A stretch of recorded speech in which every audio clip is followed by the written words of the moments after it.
So you get the uglier half of the team here, but anyway, thank you for coming. The front piece of the presentation is a Doré bar we just poured and is in the refinery currently from our bulk sampling. Should be announcing that over the course of the next 60 to 90 days and reconciling it, but early indications are we'll get about 85% recovery from gravity alone, and our final grade will end up being something on the order of 1.2, 1.3 ounces per ton recovered. Before I get started, and while you're reading the disclaimer in detail, just wanted to let you know we think this is one of the most exciting, most rapidly advancing discoveries and projects anywhere in the world, and especially in Canada. We've actually, since this time last year, put in 26 kilometers of roads, put in over 230 drill holes, and really delineated a number of quartz vein occurrences and now linked them into 3 major structures. So it's been indeed quite a busy time. We have a good funded company. Right now we've got about $10 million in the bank. Of course, with our aggressive program, we spend a lot of that, but strong management, good technical team. This shows you the location in the Yukon. We're actually on the other side of the Yukon from where most of the activity is, up near Dawson City in the White Gold Camp. And you can see the road coming south out of our camp coming into the Robert Campbell. This is important because it was just, in fact, the gold bar pouring, or Doré bar, was actually shown at the announcement that was made in Toronto last week, where the feds are putting in $110 million to upgrade our access road. Obviously, it benefits others in the area as well, but it's certainly a key to our project's future, and moreover, a real indication of the Canadian government's support for mining in the Yukon with some serious dollars. They're also putting about $280 million into infrastructure up in the White Gold Dawson area, so that construction should begin in the spring. I'm the largest shareholder, followed by Eric Sprott, Rob McEwen's McEwen Mining, and Pat DiCapo. About 80% held by institutions or insiders. Chart pattern, we've been a bit of the doldrums, as have many of our colleagues over the last few months, but we've got quite a few warrants coming in next year as well. I'd point that out. We've got about $14 million in warrants coming in, all in the March to May timeframe. Our board, I'll only mention a couple of folks on here. Stefan Spears is from McEwen Mining. It's their rep on the board. Dennis Fenney, former premier of the Yukon.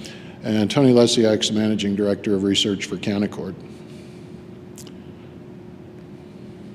First Nations are hosted, mentioned as Janet was going to be talking, that it's certainly a key of our company and in fact a foundation. A good solid relationship with the First Nation is absolutely essential. We view it as just a practical manner.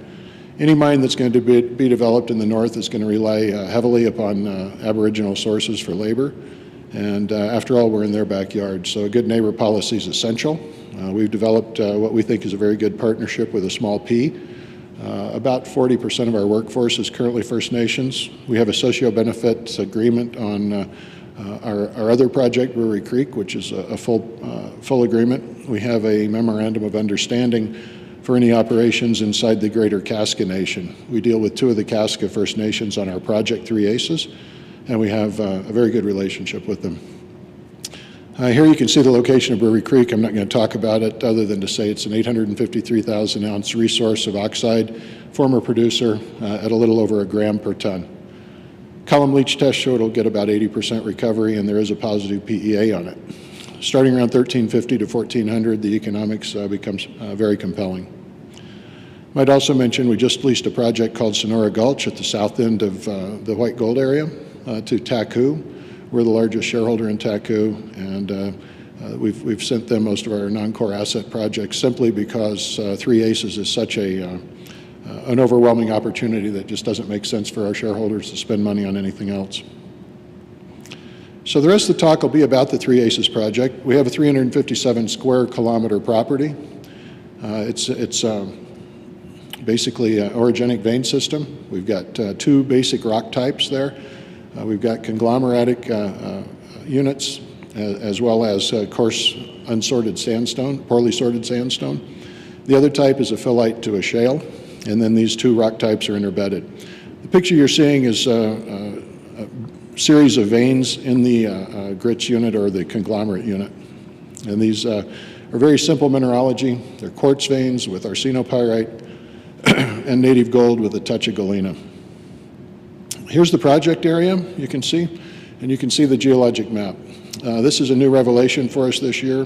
The Yukon Survey put out the detailed geology of the area. We're bound on either side of the project by major faults with huge displacement, some 70 kilometers on the Highland Fault and less but significant on the March Fault. Interestingly enough, all the little blue specks and dots represent areas where we've got soil anomalies from either our own surveys or our predecessors. Interesting to note, they only occur in the green rock type, and that's the two types I've talked about before. So not only is the deposit structurally controlled, which obviously with the veins they would be, but also there's a strong stratigraphic control, and in fact they are strata-bound deposits. We've done most of our work to date on the area labeled Central Core Area. Started out being a 9 square kilometer soil anomaly. With recent work, it's up to about 13 square kilometers. And that's where you've seen all of the road building and all the drilling to date. This map will show you the areas we've drilled. Here again, we've zoomed in on that 13 square kilometer soil anomaly. Everything in black we've drilled and put and reported to the public on. The 3 areas in the southeast quadrant that have blue circles, those are the ones that have been drilled and results are pending. That's in the Spades quadrant. And then you'll see 4 yellow circles, which is where drilling is currently going on. And then the red circles represent other areas that we will drill before the year's out. Got a very aggressive program. We had planned to do about 40,000 meters. Looks like we'll hit about 30 by the end of the year. This is an aerial view. You can see that soil anomaly is draped over this mountain rather equally, and you can see there's quite a bit of relief. It's not rugged topography, but there's about 3,000 feet in elevation difference between the top and the river below, and you can see the area where the bridge crosses the river. Incidentally, that bridge was put in just a little over a year ago, and it was 4 months from conception through permitting and into installation. And that's going through fisheries and water. It's going through the First Nations, 2 of them, and the Yukon permitting agencies. And to do that in 4 months, including construction, was quite an accomplishment, and it's a testament to our support from the government and the First Nations. The club zone, we've done some drilling and reported some high-grade results. Diamonds is, we just announced this on August 9th. We've got a 1.2 kilometer vein outcropping, visible gold in it, and have just started drilling there. Our drill holes there are a little deeper because we're up on top of the cliffs, but those results should be done here within, certainly before the end of the year. Spades is where we've done the bulk of our drilling and learned a lot so we could perfect our model. Lots of high-grade results there. And the Heart Zone, which is now actually the site of a connecting vein that links up the hearts with the clubs some 1.6 kilometers away into a single structure. Here again, quite a lot of drilling on the Ace of Hearts, and that is the discovery outcrop at the Ace of Hearts. It's the only vein sticking out when the project was discovered.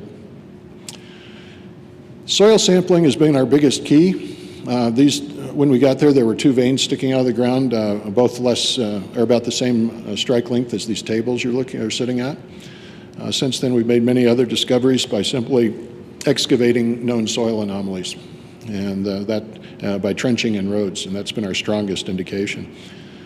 Based on the fact that I'd mentioned earlier that all of the soil anomalies known to date are in those 2 rock types, this year we undertook a very aggressive soil sampling campaign, and you can see on the left side of the screen, we sampled 103 square kilometers with almost 10,000 samples to cover all of the prospective favorable stratigraphy. We have a few results back on the slide on the right, and you can see that has extended the known soil anomalies in the Central Core Area by approximately 2.5 square kilometers. Results are pending for the vast majority of those. Here again, just a picture of the bridge as it was under construction last year. Here again, the Central Core anomalies. These are the roads we put in last summer, and these are the new roads we've added this year, totaling 26 kilometers. Here again, trenching. The bridge allowed us to bring big equipment in. Our predecessor had operated entirely with helicopter support, and that really limited the size machinery they could get in, and thus the penetration into the ground. And they dug in a lot of the right spots, but they just weren't able to get down and find the veins. Here's the area we did the bulk sample from, taking 800 tons. And some of the drill results that you see, very commonly 5 to 10 meters of 10 grams at a minimum, oftentimes up to 50 and 60 grams per ton across mineable widths. You can see the Doré bar there on the right. This was our bulk sample in super sacks on the left. And all of this has really led into a structural model that we're finding that we have to tweak less and less, and is actually finding us more and more ore. On a high-level view, this is a very simple model. We've got a series of flat-lying shears, or gently dipping, about 40-degree dipping shears that are oriented about 320. You can see that represented as the main vein on the left. This particular vein we now have traced for 1.6 kilometers between the Ace of Hearts and the 10 of Clubs. Looks like it may extend as much as 2.8 kilometers onto the 6 of Clubs in the distance. But we've got 3 of these, one there, one through the spades, and then one through the diamonds. They're stacked sheets roughly 150 meters apart from each other vertically. There are some subparallel shears that also are mineralized in between. And we also have a series of high-angle veins that are developed in the hanging wall of each of these structures.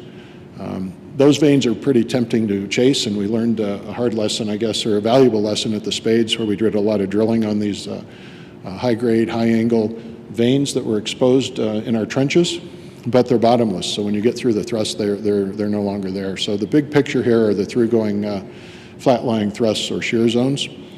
They have veins occupying them from 5 to 10 meters in true width, and that's where we're going to build our tonnages and our ounces very quickly, I think. This shows you the same model with a bit of the rock-type cartoon thrown in, and it shows the various planes.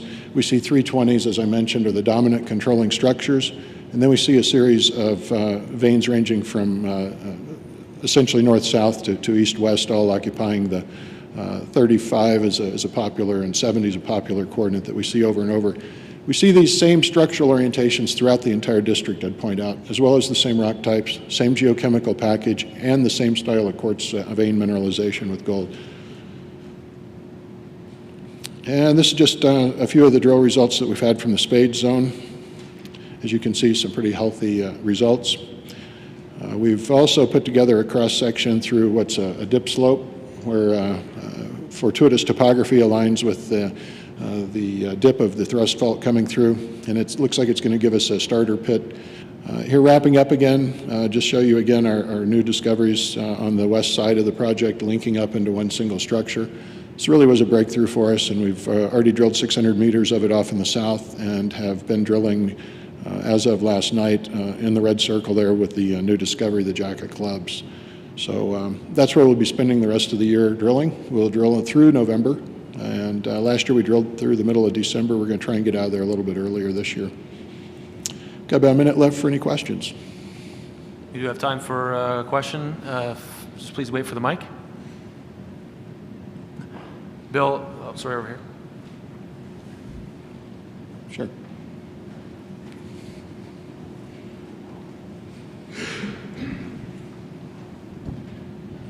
Thank you. Just a couple quick questions on, I think you'd be using a selective mining technique, and if you could talk about the ore control and if it's visual or... Well, I mean, the mining is not my subject. I'm a geologist, but the mining engineer, I'm sure the 40-degree dipping will present some challenges to them. Fortunately, we have enough grade to overcome the challenges, I think. You know, this ore deposit, or this mineralized system, whatever you want to look at it as, is pretty clearly identified visually. If you don't have quartz veins, you don't have gold. We don't have any disseminated gold into the wall rock. You know, the shales and phyllites are black. The sandstones and conglomerates are orange to tan to brown, and the quartz veins are snow white. And if you don't have quartz veins, you just don't have gold. That fully answer your question, at least as far as I'm going to on the mining ability. Great, right on time. Thanks, Bill. Thank you.